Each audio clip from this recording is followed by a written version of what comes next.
Yeah, I just got this. Hi, everybody. Welcome. And I just got this notice this morning, man. It was a miracle that I checked this email. Great. I'm so glad you're here. I'm so glad all of you are here. I'm very excited about this program. I'm Amanda Fuller. I'm the president right now of the National Association of Academies of Science. And some of you I have met, and some of you I'm meeting for the first time. So very happy to have you all here. We do these chats every so often. I know some of you have popped into some of these programs, which, you know, we aspire to be monthly, but end up being kind of less than monthly, but to share information and do some networking among our Academy of Science leaders like you. So we're very excited anytime we can offer one of these, and love your ideas for what we should be presenting and sharing with you. Very happy for help from Rachel Owen for organizing this one today. And the topic, as you all know, is strategic planning. We are going to share with you what we have been doing at the National Association in developing our own strategic plan, but also hope that it might inspire you and share a little bit about the benefits of what your own academies might gain from doing your own strategic planning. And if you are already doing it, or if you have done strategic planning, we'd also like to hear about that a little bit from you today too, if possible. So I would like to go around and have everybody introduce themselves. I'd love to know where you're coming from. And if you have any interest in the topic, you know, what your interest is. So let's go around, and Philip, we'll start with you. Hello, good afternoon, everybody. My name is Philip Winchell. I'm the NAAS AJAS archivist, and I am talking to you from a currently hot and wet Dayton, Ohio. Thanks. John Nemeth.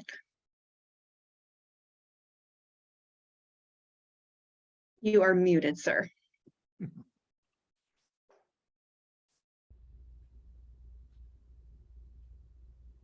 John, you're muted. We can't not hear you. Boy, I could be president. Okay. John Nemeth, live in Southwest Virginia, board member on a couple of committees, partnerships, and something else, governance. It seems like I'm on a phone call pretty often with this organization, but we're making a lot of progress, and I'm very encouraged. And this is particularly encouraging. Thank you so much. Dolores. Hi, everybody. I'm Dolores Brown. I'm the Executive Director for the Indiana Academy of Science, and it's my pleasure to be here, and I always enjoy these, Amanda, so thank you for organizing it. Great, thank you for being here. Kim. Hello, everyone. I'm Kim, and I'm sorry I'm kind of moving around. I work with an organization that trains service dogs, and so I have an extra dog in my house right now, and he is very new to the program, and so he's causing problems with my actual 3 dogs that I own. So if you see me, like, I'm trying to keep the peace between everybody. So I'm bartering with treats right now. But I am from Nebraska, and so I work with Nebraska Academy of Sciences. I'm their science and outreach coordinator. And we have just kind of started a strategic planning process ourselves. And so I'm here to kind of relay some of the information I get today to our board. So that's kind of my interest. Right, great, thank you. Noreen. Oh, sorry. I feel your pain, hon. I got, the poodles are in the house and they're insisting on barking, so I'm just trying to keep them quiet. Okay, so I'm Noreen Noonan. I am the Secretary of the Council for the Florida Academy of Sciences. I also serve as endowment chair, but more importantly for this conversation, I'm FAS's NAAS delegate. So that's why, and I've been serving for the last, oh my gosh, has it been 2 years? 2 years on the NAAS Governance Modernization Group. So I have been very deeply involved in the governance modernization efforts of NAAS. That process is winding up, where our group has finished its work, And it has been, the governance modernization proposals have been approved by the AAAS Council, and they're now headed to the membership for a vote because they require a set of bylaws changes, which can only be approved by the membership. So stay tuned. Great, thank you. And maybe if you don't mind to put the link in the chat for folks who want to follow that at AAAS, that would be great, or we can put it in there too. We'll find it. We'll find it. No worries. Find it. Joy. I'm Joy Karnas. I'm from the Pennsylvania Academy of Science. I'm the liaison between the Pennsylvania Academy and this group. And I've been to a few different chats, and I guess that's all I have to say.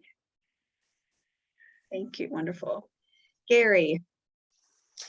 Yeah, I'm Gary Foss. I live in Oregon, and I'm board member, newsletter editor. Great. Wonderful. Thanks. And Dan, if you're able to say hi. I'll try here. Dan Sitzman. Kim had mentioned the strategic planning in Nebraska, and I'm the chair for that committee and a past board member for NAAS myself. Oh, wonderful. Well, I'm so glad you could join us. Thanks for being here.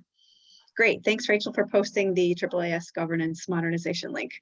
All right, wonderful. Well, we are going to start today with Donna Gerardi Riordan. Donna is one of our several board members here in the House today. And before we start, I just want to give a special shout out to all of our board members. Folks have really dedicated themselves to this process for us, leaned into it, stuck with it.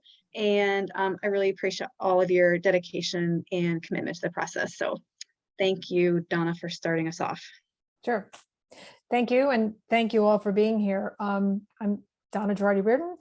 In my day job, I'm the executive director of the Washington State Academy of Sciences, which is a wonderful organization out here in the Pacific Northwest. And I want you to know that Gary Foss, who's on this call, also wears another hat.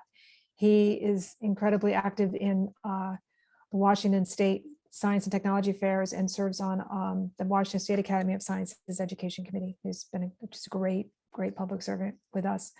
Next slide, please.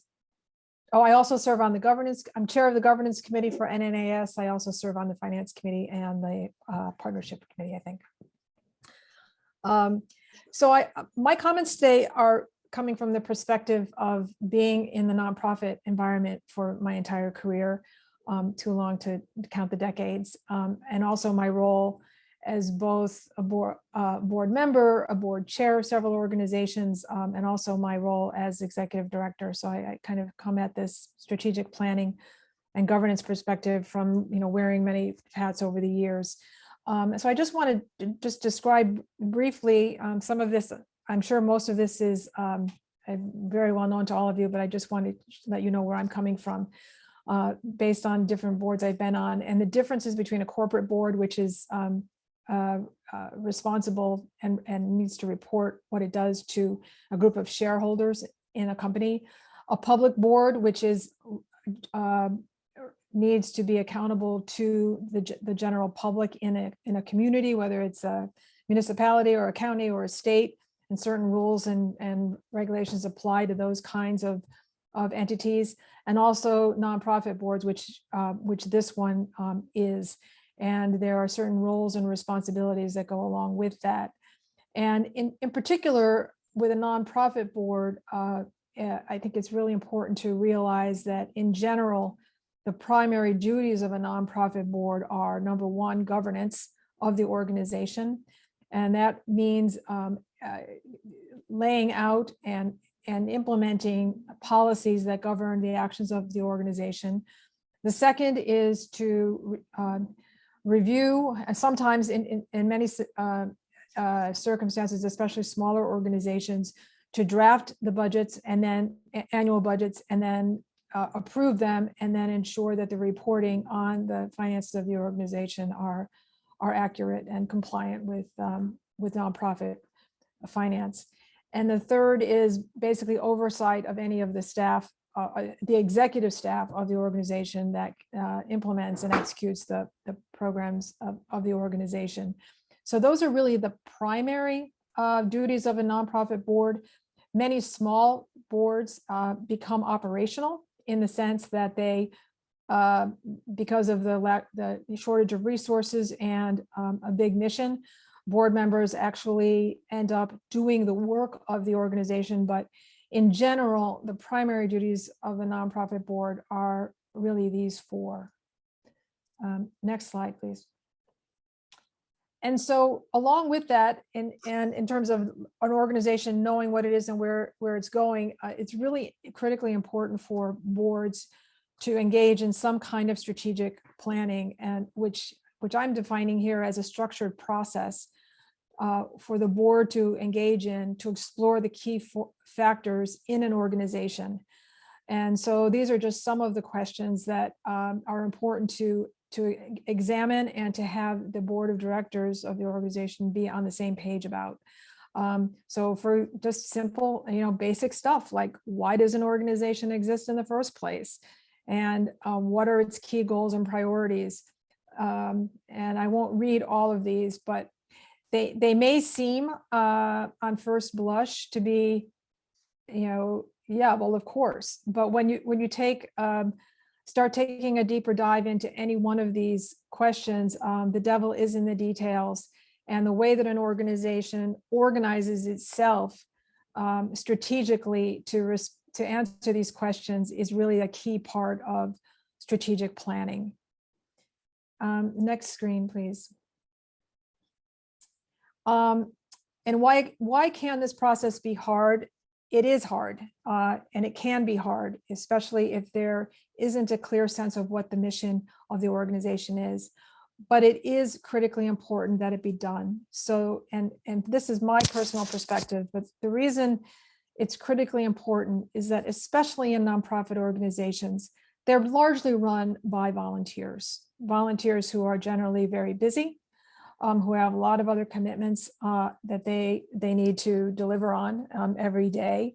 And so when they are volunteering their time to the organization, you want to really be sure that they're spending their time in the service of the mission of the organization. And so by definition, one needs to know what the mission of the organization is, and that everyone agrees on that. And then also the values that drive the work towards that mission. There needs to be a common understanding of what those values are. They don't need to be, those values can be a large set or a small set, but I think they do need to be articulated. And that the next step is, or the next component is, that the governance of the organization is committed to both the mission and the values. And that means that every single board member who has signed on to play the governing role is committed to that mission and those values, and that they have the insight to be able to build the right organizational structure and the right sized organizational structure to actually deliver on what the mission of the organization is.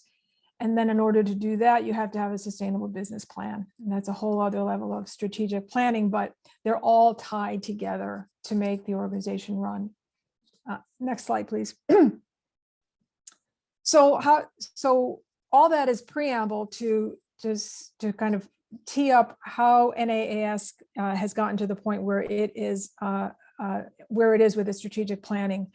About 2 years ago, the pandemic caused a fundamental shift in the way that NAAS and its primary program, which is AJAS, conducted its work, and that then surfaced a lot of kind of fundamental issues about what the organization is, how it operates, and how it would like to operate going into the future. And so starting in late 2000 and going into 21, there were many discussions among the NAAS board members, some of whom were new board members, some of whom were newish board members, and some of whom had been on the board for, in some cases, a few decades, about where the organization should be going. The governance committee that I stepped up to chair was charged to think through a process so how we could all get on the same page about where we were as an organization. Last summer, we agreed to conduct the NAAS's first strategic planning process. And it's been a very, I think, constructive and engaging process since then. And last September, the board, I think it was last September or late August, September, we agreed that we were going to go through a real strategic planning process. And we hired Rachel Owen, who is on this call, to lead that process for us, which was really important, at least in my experience. A strategic planning process that is run by people who are internal to the organization is one way to do it. But the more optimal way of doing it is to engage somebody from the outside of the organization who is objective, who can come in with no biases and just ask the right questions and keep the conversation framed and moving forward. And then since then, in 2022, so far, going into this year, we've had full board engagement. We have some new members of the board who have come on based on the elections that we had in March. It's been an iterative process that's been led by Rachel and her team that has included, all of the board members. It's also a dynamic process. It isn't an event. It is actually a process, and our work is really just beginning. We want to share it with you as the academies who we exist to serve you. So we want to share what we're doing, and just also want to call out the active involvement of the board members who are on this call, in particular, Philip Winchell, who's been with the organization for a very long time and is just such an incredibly deep commitment to the organization and really knows, I think, more about NAAS and AJAS and what the academies are doing both historically and now than anybody ever in history. And thank you very much for that, Philip.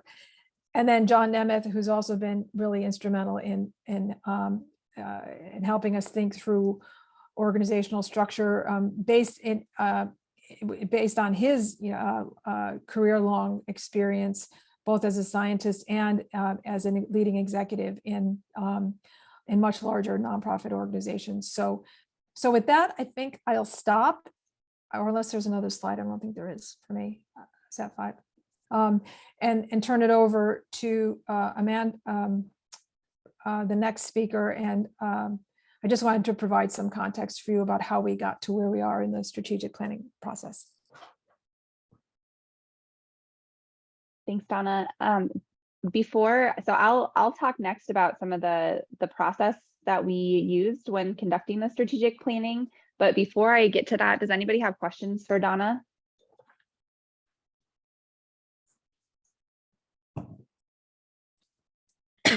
All right, I don't see any yet, so we'll definitely come back to questions and discussion at the end then. So first of all, I will go ahead and briefly introduce myself. As Donna mentioned, I was brought on last September to help with strategic planning. I was about ready to have a baby when they brought me on, and so I quickly brought on a team of people who could help me to get this started as well. But it's been a real pleasure working with NAAS over the last about 9 months. I guess we're almost at a year now that I've been working with the organization. I come from a background, I've served on several boards and as the chair of a board, as well as a founder and executive director of a nonprofit. And so I bring all those experiences with me. And I tell people that I just wanted to work for all the nonprofits, and so I became a consultant.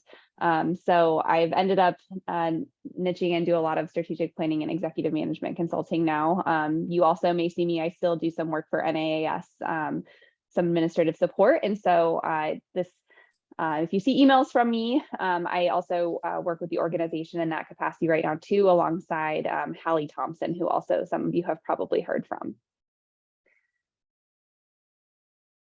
So to step back and start to think about the process that we used with strategic planning, I'll also mention that I am a scientist and I wanted to come into the strategic planning process being very data-driven, collecting information from all the stakeholders and making sure that any decisions that the organization made, any actions they developed, priorities they developed, that there was really a reason why that was happening, both from the people in the room at the board meeting, but also from the other stakeholders outside of that room as well. And so we sat down at the beginning with Amanda and Donna, kind of in that context of thinking about how can we have a data-driven strategic plan that is going to help NAAS move forward as an organization. We had established a few objectives at the beginning. As Donna mentioned, the importance of having alignment on the mission, vision, and purpose. I think there was some there was a lack of clarity on those at the beginning of this process. And so we knew that we wanted to make sure that the board all came together and agreed upon the mission, vision, and purpose, those guiding principles. There was also a goal to determine if there are going to be any necessary governance changes to the organization, figure out the role of the board and try to pull the board away from being operational into more of a governance role. And then also alongside that, figuring out what the appropriate staffing needs for the organization would be moving forward. And then this was really, I think, the thing that we most got at during strategic planning, but figuring out if there were opportunities to help NAAS fulfill its mission more broadly than only supporting AJAS. And AJAS, incredibly important part of the mission of the organization, but we also wanted to explore if there were other ways that NAAS could be serving the member academies in addition to supporting AJAS. So the first few months before we ever met with the board, we went through and we collected baseline feedback. So that way the board members would have a good set of knowledge going into starting that strategic planning process of identifying the guiding principles and the strategic priorities. So we did this in two ways. The first thing we did was we conducted interviews with every member of the board. We talked about things that the organization was doing well, some of the challenges. And then we also, during this process, asked, what do you hope the outcome of the strategic planning process is? And what is your vision for the future of the organization? In tandem to that, Philip Winchell has been working with all of you, the member academies, on trying to get feedback on the demographics, who you are, how you run, what your priorities are, and how NAAS can better support you as a member academy. And at the time that we started the strategic planning meetings earlier this spring, Philip had collected about 20 of those member academy surveys. And so we used those to inform the strategic planning process as well. Really, I focused in on things that helped explain what the member academy priorities and characteristics were. So, how big are they? How many resources do they have? How much staff do they have? What does membership look like? And then things that they talked about that were needs of the organization, and then ways that NAAS might be able to help fill those needs or provide resources. So I do just want to briefly go through some of the responses that we got, because I think that ended up informing the strategic plan outcome that Amanda is going to talk about. So first, these are the responses from our board interviews.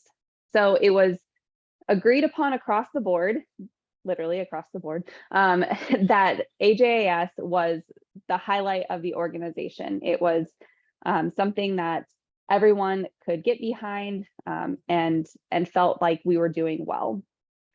There was also several board members identified that the organization was starting to ramp up their networking opportunities for academy members, mostly through the academy chats that Amanda started when she became president. And so that was something that they felt was a strength as well, facilitating that contact between member academies.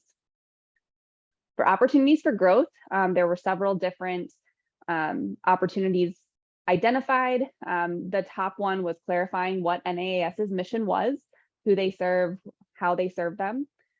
But then also thinking about growing the state membership, looking at the board governance, creating more of a networking, a permanent networking space that could facilitate contact between academies.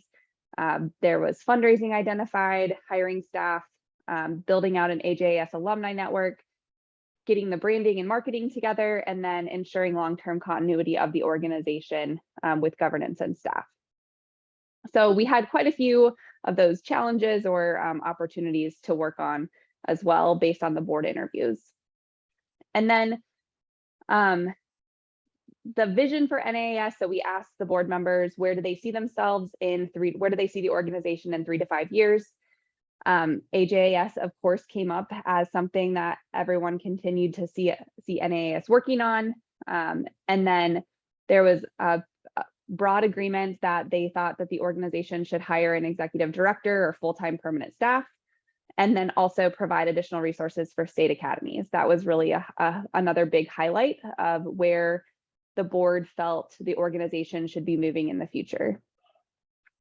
And then it's funny looking at this now. So this report I sent to the board back in January, and I think now working with the board, this certainly doesn't seem to be something that's as much of an issue anymore, but there was certainly a lot of conflict in the board when we first started this process. And I think through this consensus building and gathering this feedback and taking this to the boards and having everybody come together to make these decisions, I feel like a lot of that conflict has hopefully either been resolved, or we've kind of brought the board back together to be reinvigorated and re-enthused about the mission of the organization.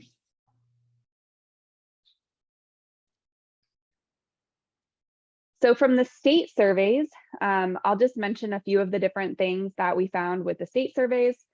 One of the things that I thought was one of the highlights of this feedback was where state academies wanted to grow. If they had more resources, if they had more funding, what would they do with those resources? And you can see here, so the bottom, I'm going to show you a few charts that look just like this. So the bottom here is the number of academies that responded with this answer. There were 20 of them total. So you can see here that 9 of the 20 responded that they want to use their resources, use additional staffing to inform public policy. So public policy, investing in DEI, and then offering scholarships investing in DEI, public policy were the top responses. And then here we had, again, at the top, increasing staff capacity and programming, potentially starting an endowment or growing an endowment, and then offering scholarships came up as some of the top responses. But a wide variety of things that academies would like to do if they had more resources. And then we also asked about, it wasn't necessarily asked explicitly what the academies need from NAAS. This is data that I compiled based on the responses, but I split these into different categories of things that academies might need or resources they could use from NAAS. So from the more administrative side of things, the top response was strategic planning. This one we did explicitly ask in the survey. So there was a question of, if you had resources from NAAS to do strategic planning, would you take advantage of that? You can see 15 of the 20 organizations said yes. But then they also mentioned things like leadership training, having access to software and technology, resources to build a website and things like that. For financial needs, most people talked about a fundraising strategy. So just having more resources for how to strategically fundraise and raise money for their organization. And then also just things like additional funding that might come from NAAS to support conference and travel support. But along the lines then of strategy, resources for grant writing and fiscal and then seed funding for new initiatives also came out as pretty common responses. And then for collaborative needs, so ways that state academies might collaborate with others, one of by far the top response was to facilitate networking. You are all here today, so you probably understand the value of NAAS providing this networking opportunity. And most people said that they really wanted the organization to continue facilitating these types of things for members. A couple of other needs that came up in this for AJAS to continue to support more students attending. And then some also suggested hosting programming outside of just the annual event. And then some organizations, most state academies, I think you have your lane, you know what you do, and you want to just do it really well. There are also some in the state surveys, a few organizations mentioned that they would love help expanding what they do.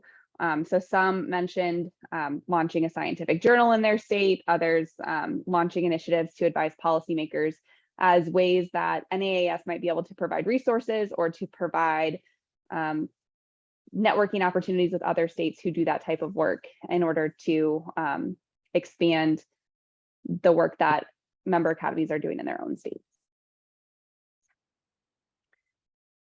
So summary of the state survey. So key takeaways were that NAAS needed to improve their communication with member academies. So even if they did start offering these new opportunities, it needed to be communicated better. There was also a pretty common response that if NAAS offered more programming and more member services, members would potentially be willing to pay more. I shouldn't mention that in this call. I don't think that's in the plan at the moment, but just that was a pretty common response. I think most organizations said that they would be willing to pay higher dues if there was more member services. Again, this informs what the board is doing with the strategic plan, because one of those goals was to decide if member services should be expanded. And then, of course, a vast majority were in support of AJAS continuing. I'll make sure I mention here that not every member academy has a junior academy, and not every member academy sends students to AJAS, but the vast majority of those who responded to the survey that Philip conducted were in that category of sending students to AJAS. And then there were some trends that we talked about of what NAAS could do if they start to improve member services, like facilitating networking, providing guidance for strategic planning, creating best practices and resources for fundraising, grant writing, and nonprofit management. And then, if possible, providing some financial resources for members, such as travel funding, conference funding, and funding to get more students to AJAS. So then all this led into a report that the board members received before they started their strategic plan meeting. So from the time that we started the interviews to when the board first met for strategic planning, it was about 5 or 6 months. So there was a lot of lead time in trying to collect good information so that the board could make informed decisions. In our first meeting, we really focused on consensus building. We broke out into breakout rooms and developed the mission, vision, and core values. And then we also started to identify the strategic priorities based on this feedback from the board members and state academies.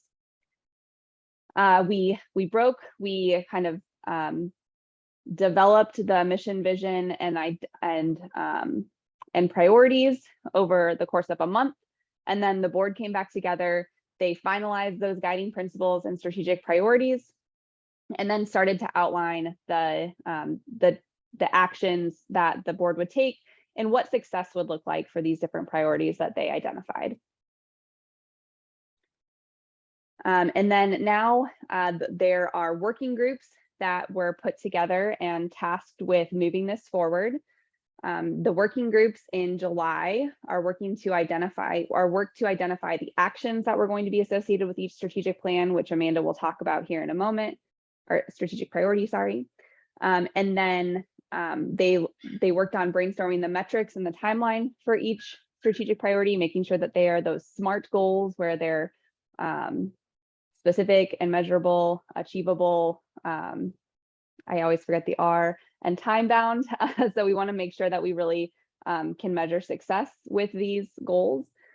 And then the board is working to determine staffing and financial needs for each of the priorities as well. So while hiring an executive director was one of the actions that came out from several of the working groups, we're trying to nail down, what exactly the job description would be for an executive director and what the staffing needs for each of these priorities are going to be.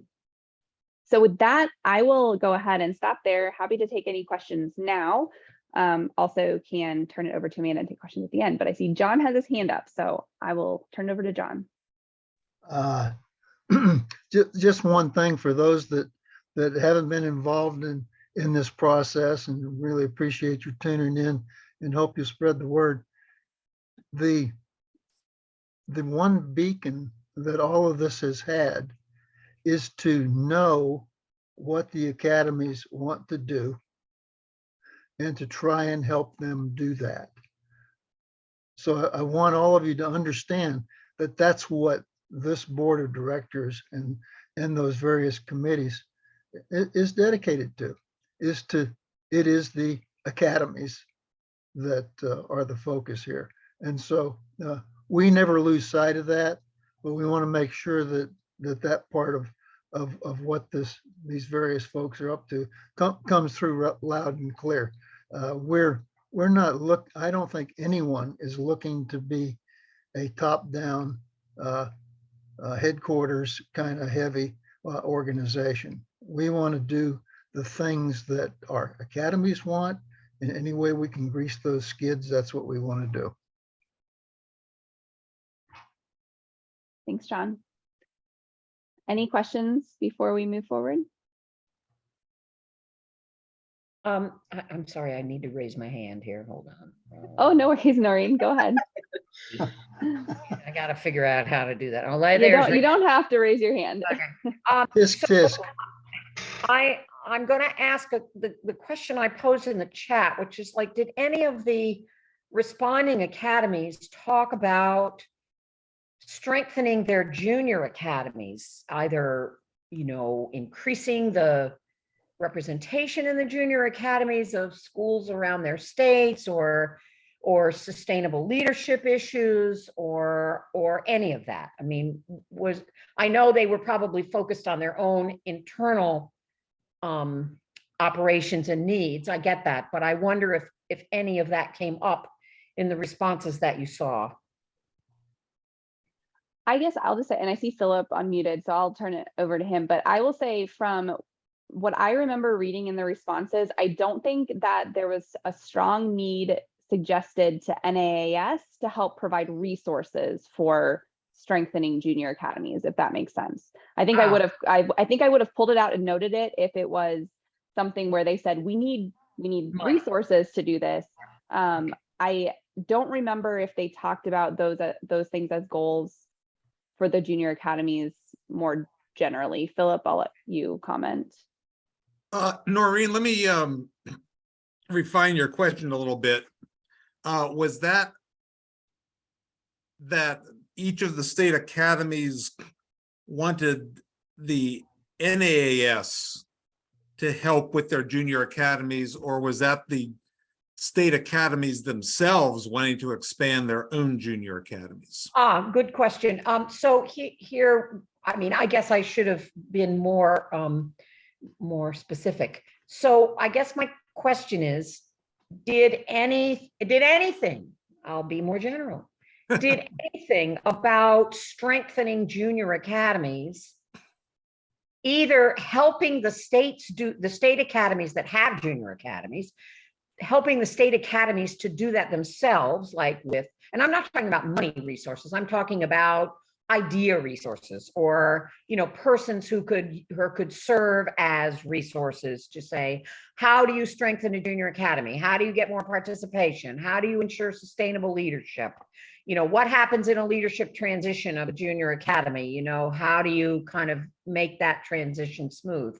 Because in many ways, the junior academies, I would guess, are sort of one step removed from the senior academies, at least in some states. They're usually direct, they're fiduciaries of the state academies. At least in my state, they're under our charter and bylaws. I mean, they're specified. So they're basically a creature of the senior academy, but it has its own leadership. The Florida Junior Academy has its own leadership. And I guess my question is, was there any discussion about how to do that in the current environment, which may be, I don't know, maybe in some states, it is in Florida, I can only speak from my own experience, much less conducive to junior academies to the junior academy than it has been. And we're having trouble because of it. I'm trying to form an intelligent answer. That's a very broad question. And I don't think there is any one answer. Okay. I can survey anybody even mentioned it. Oh, well, obviously the junior academies were a major part of all my discussions. but understand that every one of our 47 member academies, I would say they're state academies, but some are not state, so they're just Yeah, 47 member academies. Every one is very different from every other one. And so there is no typical state academy. And I'll come back to a line that I've used before, that the only similarity between any two academies that I found was that each academy had dedicated people who are trying to improve the state of science in their own state or region. understood. Okay. That's we're it. gonna beat that to But death. many, there's just every variation out there. There are state academies that don't have a junior academy. There are junior academies that don't have an associated adult academy. Oh, interesting. Uh, Okay. I would hold out New Hampshire or Wyoming for one of those. There's just every combination imaginable. Some of the academies are large, multi-dimensional organizations with half a dozen staff members. One academy out there is 2 volunteers working on a $500 budget. I think, Noreen, if I could interrupt, Yes, I please. think maybe, Noreen, part of the trouble in answering this question is I don't think we asked questions Okay. in such fair a way in the survey that would have elicited that information. enough. Okay. Exactly enough. what you're asking, Question. but I have heard informally, getting at it a little sideways, I have heard informally in conversations with my colleagues in different states, people are curious to know how things are run in different states. And I think we do want to have a conversation. Maybe this is an upcoming academy chat, I think. How are people running their programs in different states? And then maybe what are the best practices? And then maybe I think that information is held in the states in terms of, you know, how can people support and share information? Yeah. Okay. Fair enough. All right. That end of dialogue. Go on.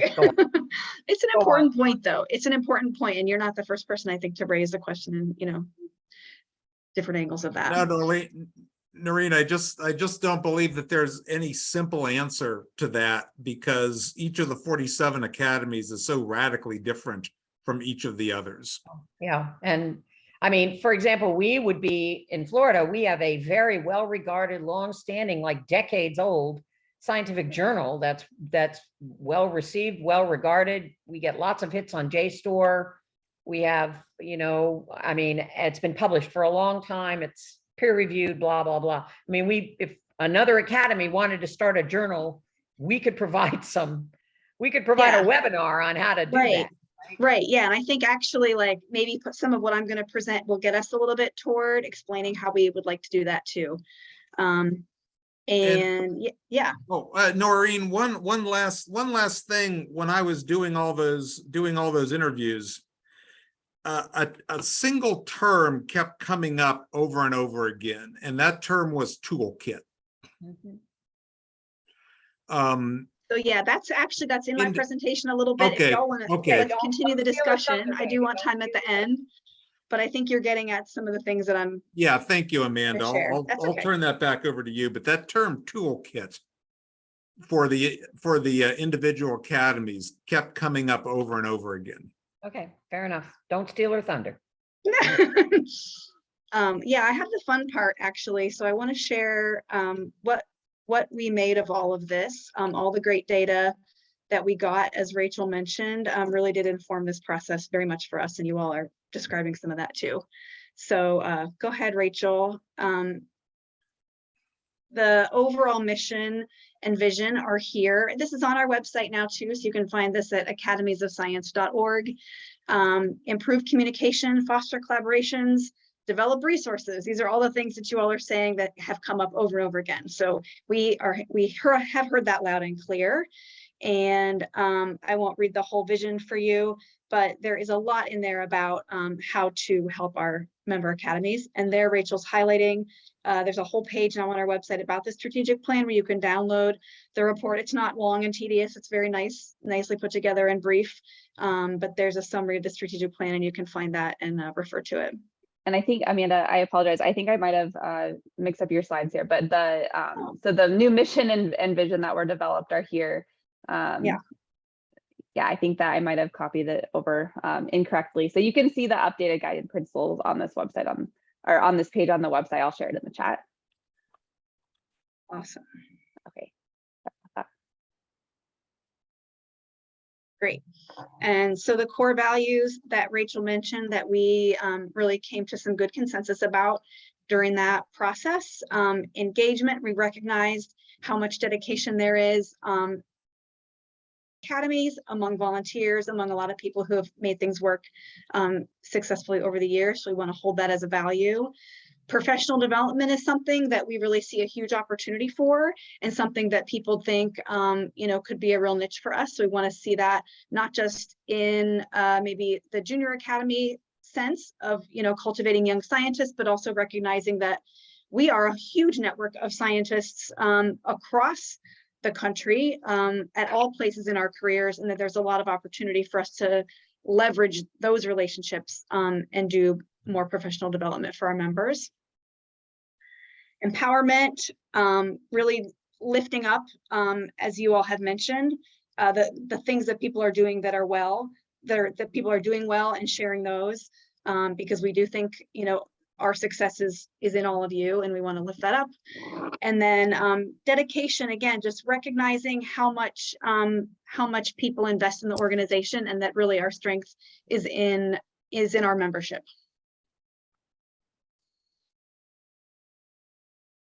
So the strategic goals, these are the 4 big things that are going to drive us for the next 3 to 5 years. Member services for our member academies is a really big one. Improve communication, foster collaborations, and develop resources for local, state, and regional academies of science. That is really a big new part of our work that we really haven't done a whole lot in the past that we're all very excited about. Partnerships. We are already, have great partnerships with a bunch of organizations. We're seeing how much that has done for us and how much more potential there is for us, looking at where our mission overlaps with a lot of other national organizations and our local organizations, our regional organizations, and our academies that are our members.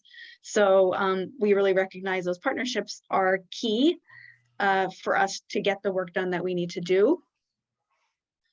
AJS, the American Junior Academy of Science, is continuing as one of our major strategic goals. People seem mostly happy with the way the program has been running, but we are interested in continuing to evaluate how we can make it better. One thing that has come up a lot for us in the last couple of years, and actually for a long time, is how to make it more accessible and more affordable. And so we have actually already made some adjustments for the program in this coming year to make it, we hope, more affordable and accessible to students. And so we are, again, hearing that loud and clear from our members who are asking for that. And then the last thing, governance and staffing. So we really are looking at modernizing our governance documents, inspired partly by AAAS, as our colleague organization in their modernization process, and really looking at what does it look like for us moving forward, is the best structure governance-wise and staffing-wise for us to get the work done. So the first one, I think this was already the slide that I showed before. Yeah, but just to emphasize again, serving the member academies, continuing to listen to what you all want and how we can serve you better. And then the key actions in the member academies would be identifying those opportunities and what people need and what people are asking for. Develop some kind of library or database on our website, and toolkits for addressing different needs that people have. We started like just a piece of that. Last summer, we had a great webinar, one of these chats about fundraising, and started a little, summary of some of the things that people brought up as good resources and ideas for fundraising, and shared that. The toolkit could be fancy, or it could be pretty simple and really driven by collecting good ideas from all of you. So we'd like to just do much more of that on different topics. And then hiring staff to make sure we have the ability to respond to your needs and help academies with what they need help with. So the partnerships, again, we have great relationships with our partners and we want to continue to build that out.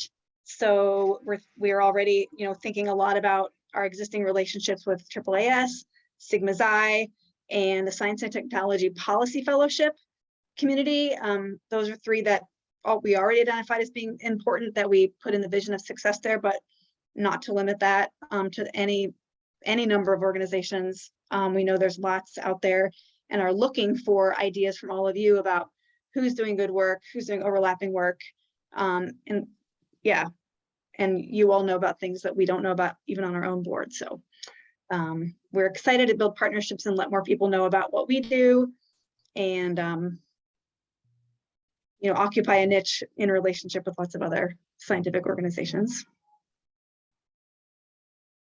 So key actions, we've identified that we really need some messaging so that we can tell potential partners, here's who we are and here's what we do, so they know what we're up to. And then developing a formal or informal agreement with some of those MOUs in some cases if we have programming or initiatives together.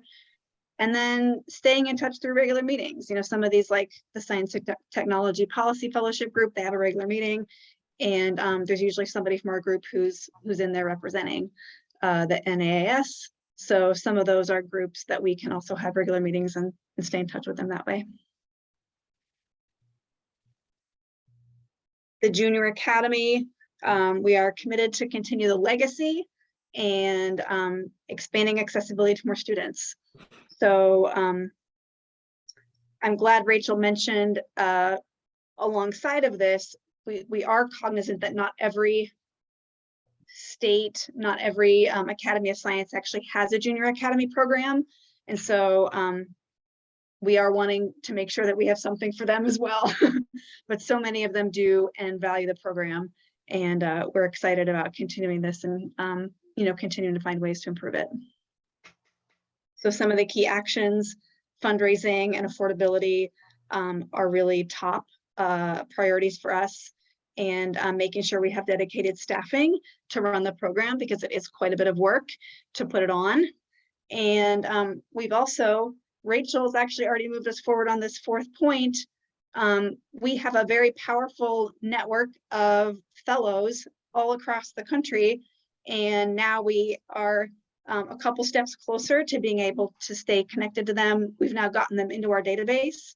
So we have 10 years of our fellows that we are now in a position to stay connected with and hopefully start looking at what those relationships look like in terms of mentoring and lots of opportunities there. So we're excited about that. And then the fourth strategic goal is governance and staffing. So as I mentioned earlier, we are modernizing our governance documents thanks to Donna's leadership on the governance committee and Philip and other folks on our board. We're looking at building our fundraising capacity and making sure we have the right staff to do what we need to do. So we are already looking at bylaw. We looked at bylaws last year and are making some very early changes, but I think we're looking at the bylaws a little harder now and see what needs to be updated there.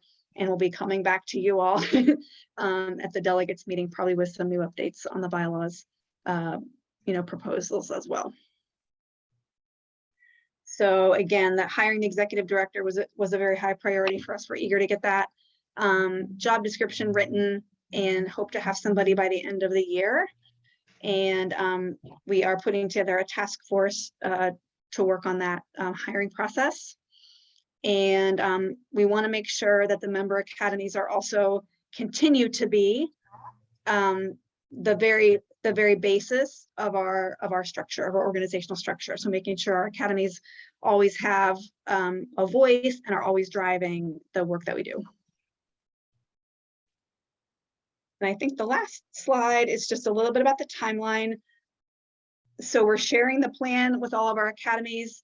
our members, our delegates, part of that is the event today. Part of it is making sure everything's on the website, in the newsletter, and all of our communications are making sure that people know that strategic plan is there. And thanking folks for all the input that you all provided us so that we could make a plan that really responds to what you're all asking us for. We are putting together working groups and committees, as Rachel mentioned, and I would encourage anybody on this call, we are looking right now for people to participate in a couple of those committees. Even if you're not a board member, we're looking for other volunteers to help us. The two in particular that I think I would love your help with are member services. We want to make sure that more voices are heard other than just board members about what we can do for our members and helping us develop those services and tools. And then partnerships, again, because you all have relationships that maybe we don't have on the board, and we just always like more people to help us think about what partnerships we should be developing.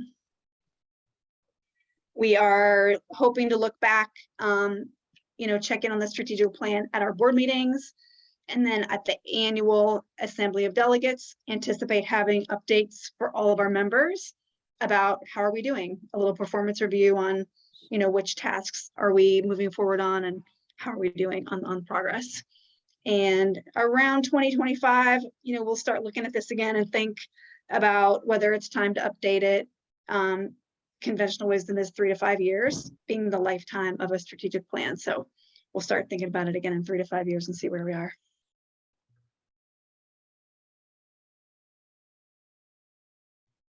So I will take any questions if folks have questions about the content of the strategic plan. And again, thanks, Rachel, for putting the link in the chat. People can go there and read it there too.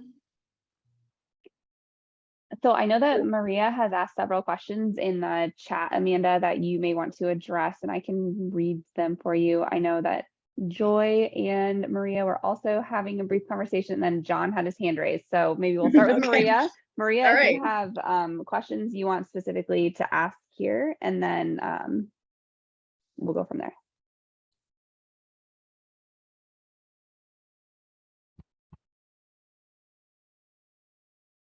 So I guess maybe or I can read it.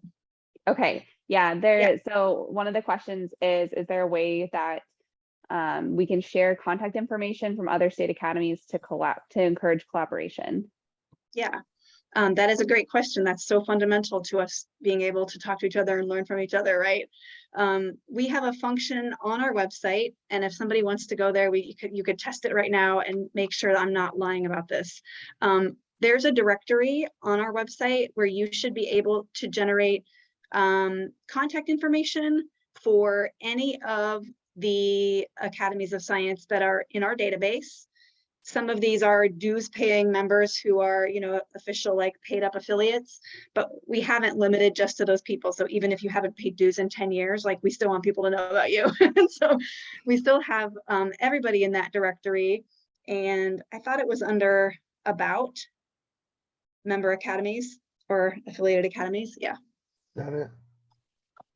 Okay, so you might not, I don't know if you have to log in to use this. If you do have to log in to use it, maybe we should just make sure that's fixed. Okay, so maybe this is some good beta testing here.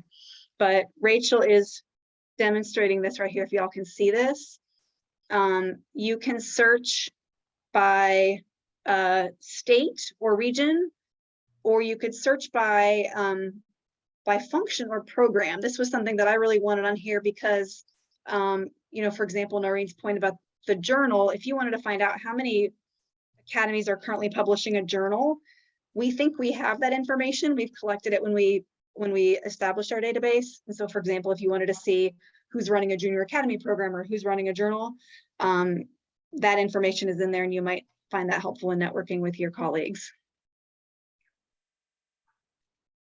Does that help answer that question? Sure. Okay, and then we can check that to see too, like if it's Yes, asking you to thank you, log in. I don't know if it's asking you to log in. If it is, like, tell me and we can take that off of there. It shouldn't be asking you to log in to get access to that. Yeah, I can change that, Amanda. Okay, great, thank you. And then there was another question. So then Maria also asked a question about fellowships. How can our members apply for the fellowships? Oh, maybe for the AJAS, which don't actually exist yet, but it was something that we are planning on. Oh, like the financial assistance to go to the AJAS meeting? No, I thought the fellowships were like a 1 year, 2 years that they apply to, like either for the junior academy or the senior academy. And it was interesting to know that because it would be something that I could tell my, members that, hey, not only do you join your academy, you have the chance to apply to these opportunities. Oh, I see. I think when I said fellows, I hope I didn't confuse anybody. When I said AJAS fellows, I mean all the students who come and participate in AJAS from different states. So when they come and participate as a delegate from their state, like they get this little pin and then they get like inducted into the AJAS as a fellow. I see. Okay, and so we have those people are all in our database now, and like we're able to stay in touch with those folks who might be now like, engineers and research scientists and doctors and all these, great people doing great work. And I'd love to, figure out a way for us to use that network to then also help make connections with young scientists. But just to give you an idea, maybe using the same kind of word, maybe because you have these committees you want to fill in, maybe It could be done by undergraduate or graduate students that would like to be fellows, and they can join these committees and partake on it and have those, those titles that would be good for the resume, but the same way they would contribute to the big picture of what our organization is about. Just a thought. Okay, let's follow up about that. That's an interesting idea. So I would love to think about, anything to, engage more people and get volunteers. So let's think about that. So John Nemeth, I don't want to miss you if you had a question you wanted to ask. I know you raised your hand several times during the. Yeah, I didn't have a question. It was a little bit of a sideways comment. In some of my other roles and other organizations and so forth, there's a growing concern about science fairs generally, everywhere. That science fairs are really going begging, and there's a lot of trouble there. And I'm wondering whether there's, and this is way down the road perhaps, whether there is a way for our academies, working with maybe some other partners, to put together a thing that might, in the long run, replace or at least give science fairs a home in every state that has an academy to continue on with that, to sort of bring disparate sources and contributors and volunteers and all that together. That's a really big bite.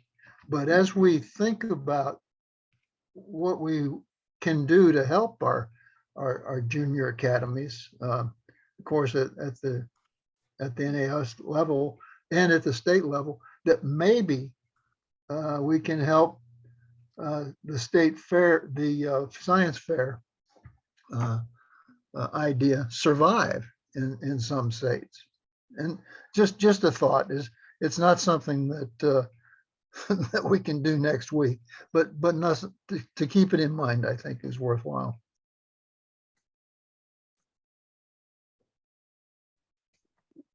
Donna, are you directly responding to John?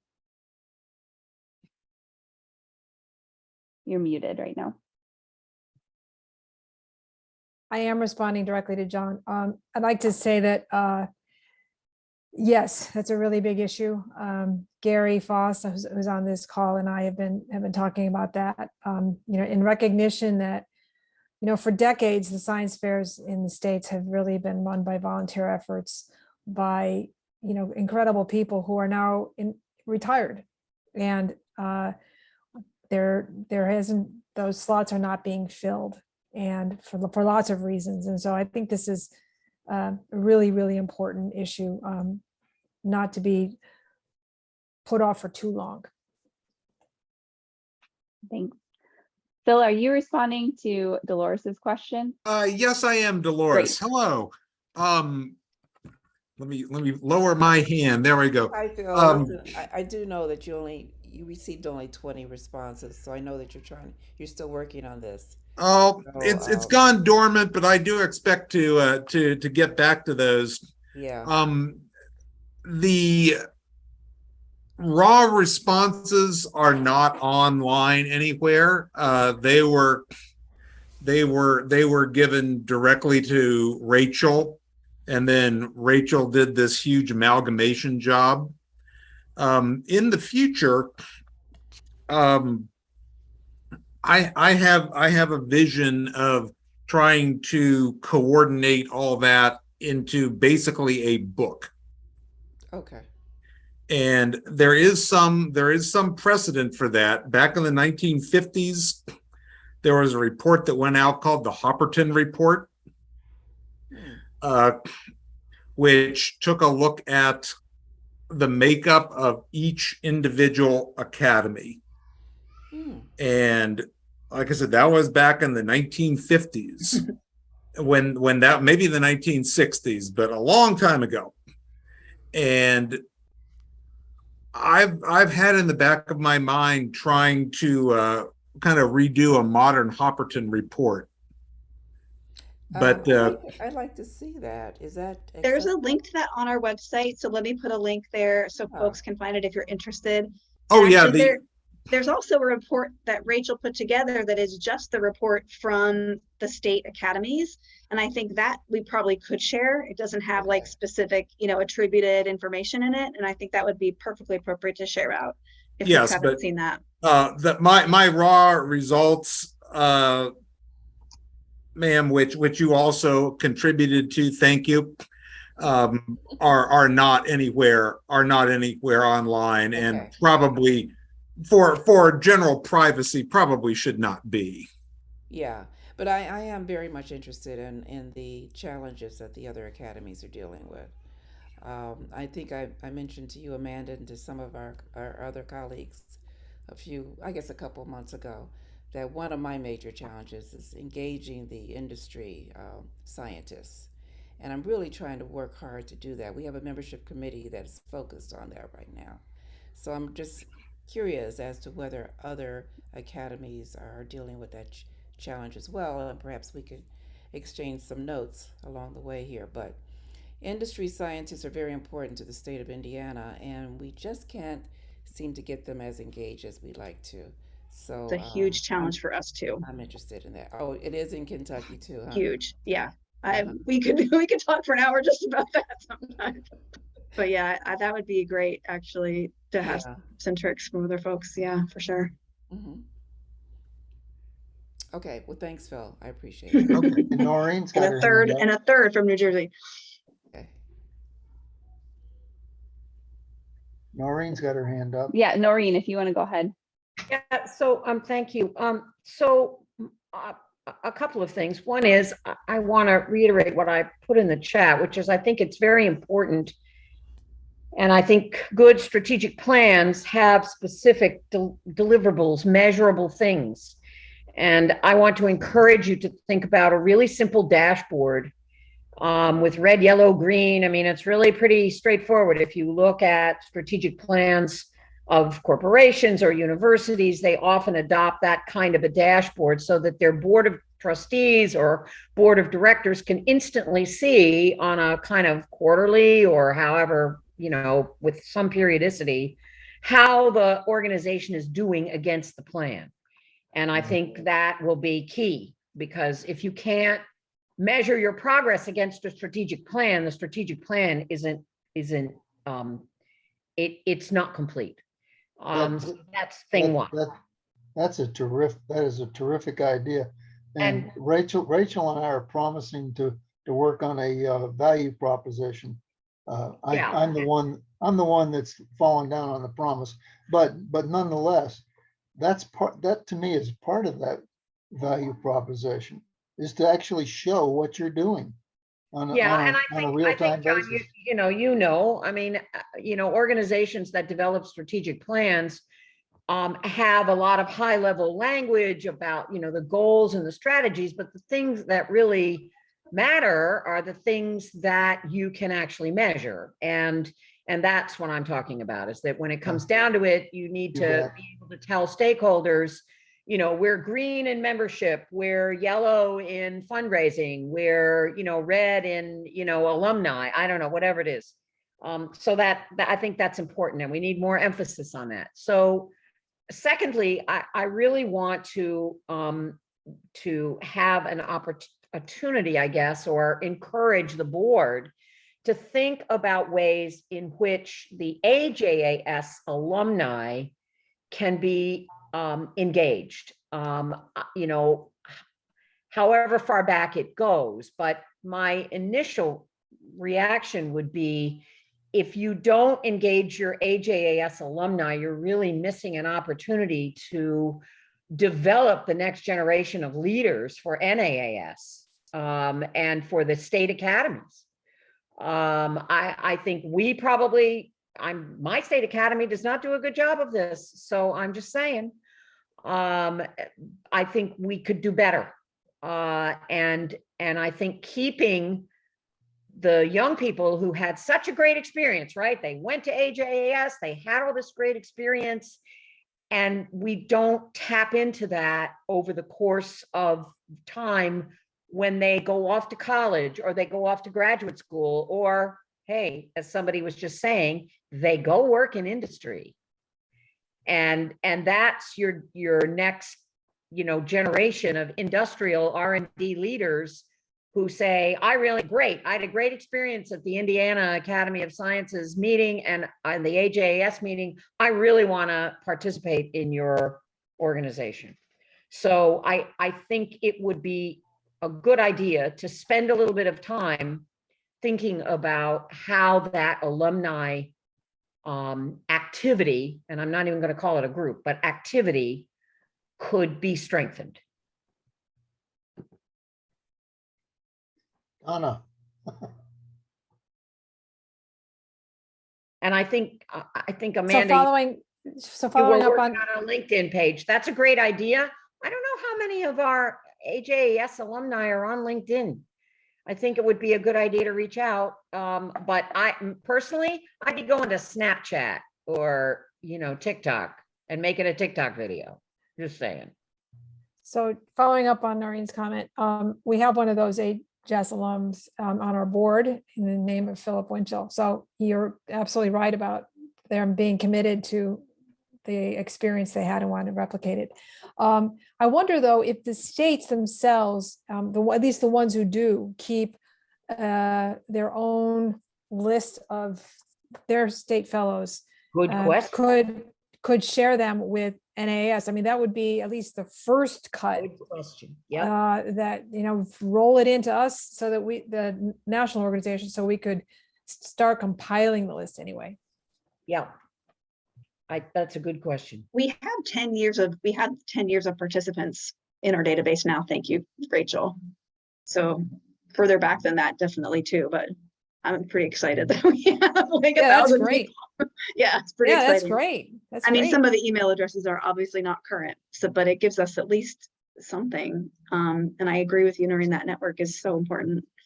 We'd like to, yeah, hold on to it. It's a valuable asset for us. Yeah, I think the keeping contact info current for young people is almost a full-time operation. Yes. I mean, literally. Yeah. And I, you know, I think, but I do think that your idea of maybe checking in, and I'll ask our FJAS person to do that, to check back through and see if we can provide current email addresses for the last 5 years of students who have gone to the AJAS meeting. That's a start. Great.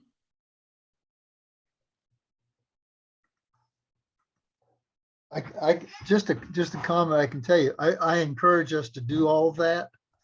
But we had a very sophisticated, another organization I was with, we had a very sophisticated database and tracking system, and we had somebody that did it day in, day out. That was their job. Yeah. And it was never up to date. It was a constant thorn in their It's a side. never-ending battle. It really is. it was just the most frustrating thing that I could imagine. But that said, there were lots of good things that happened with it, and I think we should pursue it. Yeah.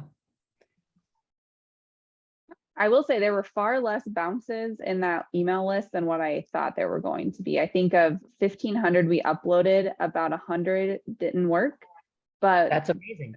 we were able to get, I mean, I don't know if Right. kids were using their Gmail accounts or something in the last 10 years, I suppose, maybe people had those emails that they continued using after high school. So we actually had pretty good response as far as emails not being broken.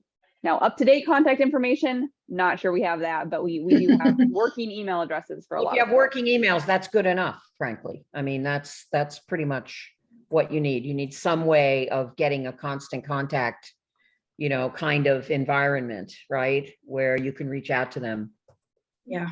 And even names like, if we had a couple volunteers who thought it would be fun to stalk people on social media and track them down, like not impossible if we wanted to undertake to do that, as step 9 or 10 and, a little further down. Philip, go ahead. Just real quick, as archivist, are you aware that there are photo albums going back, I believe, to 1982 that are online on our website today? Each one of those photo albums has the name lists of all the fellows. Rachel, are you able to go online real quick?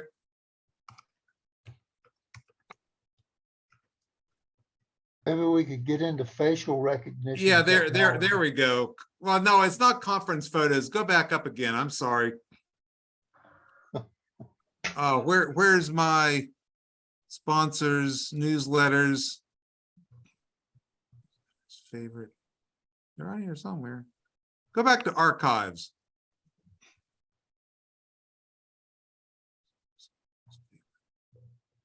I know they're on here somewhere. Try that. Try newsletters and files and see if Junior Academy archives. Yeah. There you go. And actually, if you PDF file here and go down, what's the oldest one?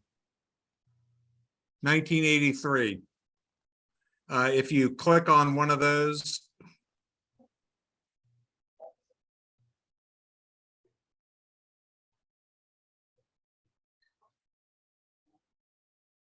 I Is scanned this all a bunch of pictures? Dean Decker made photo albums for every year from 83 to about 2000. I This might scanned be, all those. might be too big of a file might be to too slow open to right load. now. But yeah, people could go there and download any of those. That's kind of a fun thing to know about. Yeah, pick one that says low res. Yep. But in every one of these notebooks, there is a copy of the four-page program. There we go. Scroll down, scroll down, scroll down. Wow, this is great. Well, those have been on there for years. It's too bad they don't continue up to the present. What happens with the volunteers? They wear out. Eventually,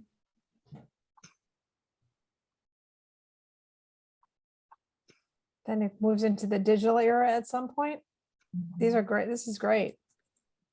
I would assume we have digital copies of. okay, the recent ones. here's the program. And so keep going. Oh my God. There. They're the names. Excellent. And we have that for every year from 83. Oh, by the way, my name's on there from Ohio. Well, you know, it's interesting. So that means all of the, since 83 means those kids are now 58 years old, 57 years old. Every year of that. Yep. Yeah. Oh, yes. No, but I mean, but that is, that's a Every good year of size. it. Oh. Yeah. All right. Excellent. We have that resource. Time to I'm not reach going to volunteer to put these into a Yeah. spreadsheet. If anybody's volunteering, please let us know. Yeah. Any of our retired folks who are good with Excel. I'm a disaster. Sorry. But I just wanted to let you know that that information is out there. Online, has been Yeah, for a couple it of is. years. It's a great resource. Anybody else have questions or anecdotes or ideas to add for us? I'm so glad so many of you have tuned in, and it's been great hearing from you today. We have about 8 minutes left.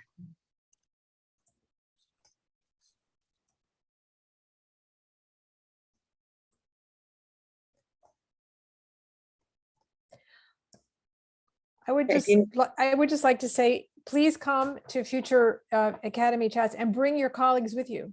Yes. It doesn't have to be one person per Academy. Yeah, it's always great to see people, and I have learned so much from people just in the last year and a half doing these. I really appreciate it. As a person running, you know, a state academy myself, I love hearing what other people are doing, and I learn a lot from all of you. So for being here. Let us know what other topics you would like to see us have on these chats. We have a couple ideas already, and we'll be posting those in an upcoming newsletter or announcement. But we are always asking for topics and speakers that we should highlight. So please throw us those ideas. I put in Oh, the yes, chat. and We follow now have us on social media. pages. Yeah. So the Twitter is most active right now. We also have a Facebook page that you can like, and we'll be posting announcements about the Academy chats on there as well that you can share on your member Academy pages as well, or your Academy pages as well. Thank you so much. Thanks, everybody. Thank you. Thanks, guys. Appreciate it. Bye-bye. Happy Friday. Yeah, I got another Zoom meeting, so bye.